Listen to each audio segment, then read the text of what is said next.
అహ్మదాబాద్ విమాన ప్రమాద స్థలానికి వెళ్లిన ఎన్ఐఏ బృందం ఆధారాలు సేకరిస్తోంది. ఎన్ఐఏ పరిశీలనలో మరో మృతదేహం బయటపడినట్లు సమాచారం. కుట్రకోణం ఉందనే అనుమానంతో ఎన్ఐఏ విచారణ చేపట్టింది. ప్రమాద స్థలం వద్ద శకలాలను తొలగించే పనులను ఆపేశారు.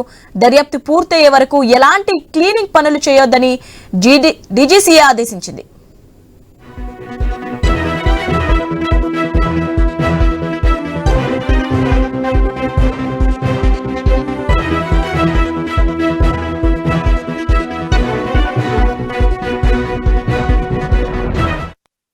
అహ్మదాబాద్ విమాన ప్రమాద స్థలానికి వెళ్లిన ఎన్ఐఏ బృందం ఆధారాలు సేకరిస్తోంది.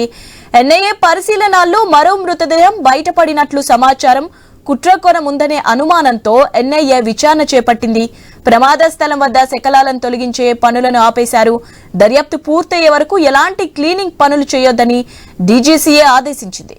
రైట్, దీనిపై అప్డేట్స్ తెలుసుకుందాం. మా ప్రతినిధి ఏవై స్వామి ఉన్నారు. ఏవై స్వామి, అప్డేట్స్ ఏంటి? అహ్మదాబాద్ విమాన ప్రమాదంలో ఒకవైపు కేంద్ర దర్యాప్తు సంస్థలు ఆ దర్యాప్తును వేగవంతం చేశాయి. ఇప్పుడు నేషనల్ ఒకవైపు ఇన్వెస్టిగేషన్ ఏజెన్సీ ఎన్ఐఏ రంగంలో దిగి ఇందులో కుట్రకోణం ఏమైనా ఉన్నదా అన్న విషయం పైన కూడా ఆరా తీస్తూ ఉన్నారు. ఆ విమాన ప్రమాదం జరిగినటువంటి జేబీ మెడికల్ కాలేజీ ప్రాంగణంలో ఎలాంటి శకలాలు తొలగించొద్దని చేసి ఇప్పటికే ఆదేశాలు ఇచ్చారు. ఆ చుట్టుపక్కల ఎంతవరకు అయితే విమాన శకలాలు పడ్డాయో వాటన్నిటిపైన పూర్తి దర్యాప్తు చేస్తున్నారు.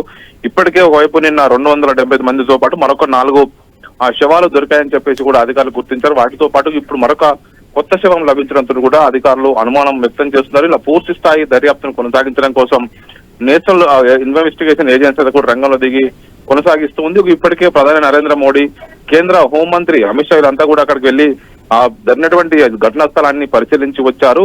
జరుగుతున్నటువంటి పరిణామాలపైన ఇంకేమన్నా కుట్రకోణం ఏమైనా ఉందా, ఒకేసారి విమానం సంబంధించిన 2 ఇంజన్లు ఫెయిల్ కావడం ఏంటన్నది కోణంలోనే ఇప్పుడు దానికి సంబంధించినటువంటి విషయాన్ని ఆరా తీస్తున్నారు.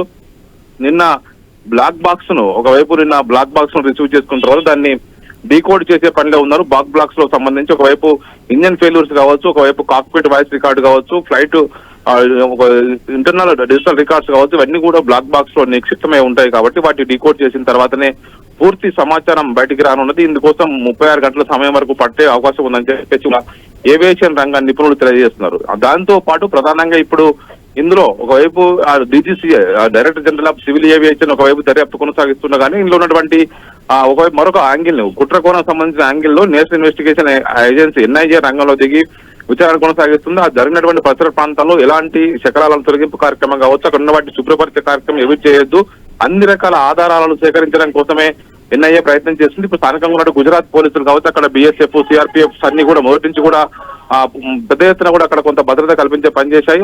దాంతో పాటు ఇప్పుడు ఈ కుట్రకోణం సంబంధించిన విషయంలో పూర్తి స్థాయి దర్యాప్తు కొనసాగించడం కోసం ఎన్ఐఏ ప్రయత్నం చేస్తుంది. Shivani, right, thanks for update Swamy.